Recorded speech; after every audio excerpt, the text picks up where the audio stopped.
150-150 അച്ഛന്മാരുണ്ടായിരുന്നു. ഇന്നത്തെ ചോദ്യം, നിന്റെ വിശ്വാസം എത്രമാത്രം ഉണ്ട് എന്നാണ്. എന്താണ് ചോദ്യം? നിന്റെ വിശ്വാസം എത്രമാത്രമുണ്ട്? ഇന്നത്തെ സുവിശേഷം നമുക്ക് സന്തോഷം തരുന്ന ഒരു സുവിശേഷമാണ്.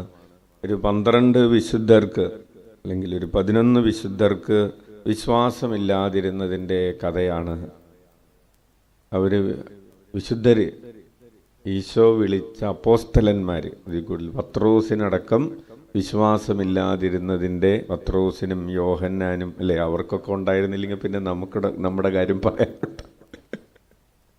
അപ്പോൾ ഈശോയുടെ കൂടെ നടന്ന് ഈശോ ചെയ്ത അത്ഭുതങ്ങളൊക്കെ കണ്ട്, അത് മാത്രമല്ല ഈശോ അത്ഭുതം പ്രവർത്തിച്ചതുപോലെ പിശാചുകളെ പുറത്താക്കുകയും രോഗികളെ സുഖപ്പെടുത്തുകയും ഒക്കെ ചെയ്തതിന് ശേഷമുള്ള ഒരു എപ്പിസോഡാണ് നമ്മൾ വായിക്കുന്നത്.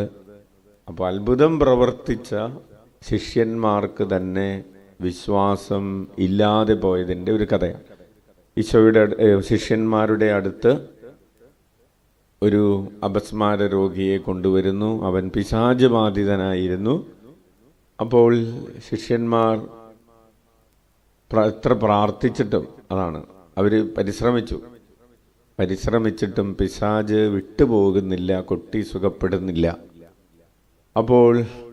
അപ്പോഴാണ് ഈശോ രൂപാന്തരീകരണമൊക്കെ കഴിഞ്ഞ് മലയിറങ്ങി വരുന്നത്. ഈശോ പ്രാർത്ഥിക്കുന്നു, പിശാച് വിട്ടുപോകുന്നു, ബാലൻ സുഖപ്പെടുന്നു. വീട്ടിൽ ഒറ്റയ്ക്കായിരുന്നപ്പോൾ ശിഷ്യന്മാർ രഹസ്യത്തിൽ ചോദിച്ചു, ഞങ്ങൾക്ക് എന്താണ് പറ്റാതിരുന്നത്? നേരത്തെയൊക്കെ ഞങ്ങൾ പ്രാർത്ഥിച്ചപ്പോൾ പറ്റിയിട്ടുണ്ടല്ലോ, ഇപ്പോൾ പറ്റാതിരുന്നത് എന്താണെന്ന് ചോദിച്ചു.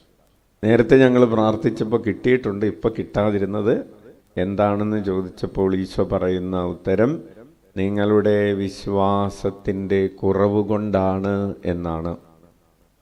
നിങ്ങൾക്ക് കടുകുമണിയോളം വിശ്വാസമുണ്ടെങ്കിൽ പിശാചിനോടല്ല, ഈ മലയോട് തന്നെ ഇവിടെ നിന്ന് മാറിപ്പോയി സമുദ്രത്തിൽ ചെന്ന് പതിക്കുക എന്ന് പറഞ്ഞാൽ അത് സംഭവിക്കും. കൈയടിച്ച് നമുക്ക് കർത്താവിന് നന്ദി പറയാം. പ്രിയപ്പെട്ടവരെ, അപ്പോൾ നമുക്ക് ഇനി മുൻപിലുള്ള വലിയ ഒരു സാധ്യത എന്ന് പറയുന്നത് ഇപ്രകാരം മലയെ മാറ്റുന്ന വിശ്വാസം എന്താണ് എന്ന് കണ്ടുപിടിക്കുകയാണ്. മലയെ മാറ്റുന്ന വിശ്വാസം എന്ന് പറഞ്ഞാൽ അത് ഞാൻ ഈശോയിൽ വിശ്വസിക്കുന്ന വിശ്വാസമല്ല. നമുക്ക് ഈശോയിൽ, നേരത്തെ നിങ്ങളോട് പറഞ്ഞിട്ടുള്ളൊരു കാര്യമാണ്, ഈശോയിൽ ഉള്ള വിശ്വാസമല്ല മലയിൽ മാറ്റുന്ന വിശ്വാസം എന്ന് പറയുന്നത് ഈശോയുടെ വിശ്വാസമാണ്. Not the faith in Christ but the faith of Christ. നമ്മൾ നോക്കേണ്ടത് നമ്മുടെ ഉള്ളിൽ ഈശോയ്ക്ക് ഉണ്ടായിരുന്നത് പോലെ ഒരു വിശ്വാസം നമ്മുടെ ഉള്ളിലും ഉണ്ടോ? നമുക്ക് ഈശോയിൽ വിശ്വാസമുണ്ടോ എന്ന് ചോദിക്കുന്നതിൽ പ്രസക്തിയില്ല. ഉള്ളതുകൊണ്ടാണല്ലോ നമ്മൾ ഈ വെളുപ്പം കാലത്ത് ഓടി വന്നിരിക്കുന്നത്.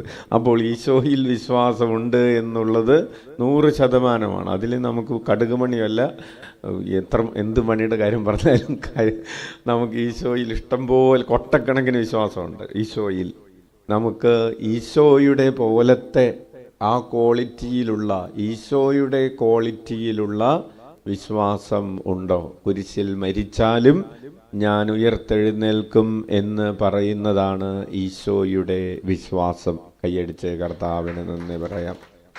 ഞാൻ തകർന്നടിഞ്ഞ് ഒരു ചാരക്കൂമ്പാരമായി മാറിയാലും ആ ചാരക്കൂമ്പാരത്തിൽ നിന്ന് നിത്യതയുടെ പൂർണ്ണതയുള്ള ജീവനിലേക്ക് ഞാൻ ഉണർന്നെഴുന്നേൽക്കും. എന്നെ നശിപ്പിക്കാൻ ഈ ലോകത്തിനോ വരാനിരിക്കുന്ന ലോകത്തിലോ ദൂതന്മാർക്കോ പിശാചിനോ അല്ലെങ്കിൽ ഈ ലോകത്തിലുള്ളവയ്ക്കോ വരാനിരിക്കുന്ന ലോകത്തിലുള്ളവയ്ക്കോ ഒന്നിനും സാധിക്കുകയില്ല എന്ന് പറഞ്ഞ് തന്നെ സ്വയം ദൈവഹിതത്തിന് വിട്ടുകൊടുക്കുന്ന വിശ്വാസമാണ് ഈശോയുടെ വിശ്വാസം. കൈയടിച്ച് നന്ദി പറയാം. അപ്പോൾ നമ്മൾ ചോദിക്കേണ്ടത്, ഈശോയുടെ വിശ്വാസം പോലെ എൻ്റെ വിശ്വാസം എത്രമാത്രം വളർന്നിട്ടുണ്ട്? ഈശോയുടെ വിശ്വാസം പോലെ. ആ ഒരു ചോദ്യത്തോടുകൂടെ നമുക്ക് ഈ ബലി ആരംഭിക്കാം. കണ്ണുകളടക്കാം, കരങ്ങൾ കൂപ്പാം.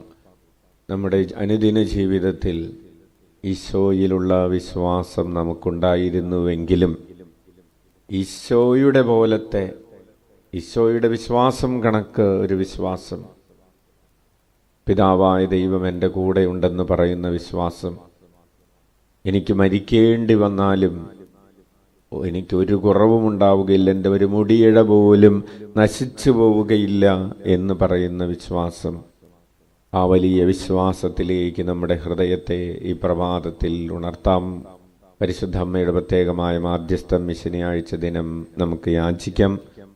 അതുപോലെ നമ്മുടെ വിശ്വാസത്തെ വളർത്തണമേ എന്ന് നമുക്ക് പ്രാർത്ഥിക്കാം. കരങ്ങൾ ഉയർത്തി 21 പ്രാവശ്യം യേശുനാമം വിളിച്ച് നമ്മുടെ വിശ്വാസത്തിൽ വന്നുപോയ കുറവുകളെ ഓർത്ത് അനുദപിച്ച് പരിഹാരം ചെയ്യാം. ഈശോയേ ഈശോയേ ഈശോയേ ഈശോയേ ഈശോയേ ഈശോയേ ഈശോയേ ഈശോയേ ഈശോയേ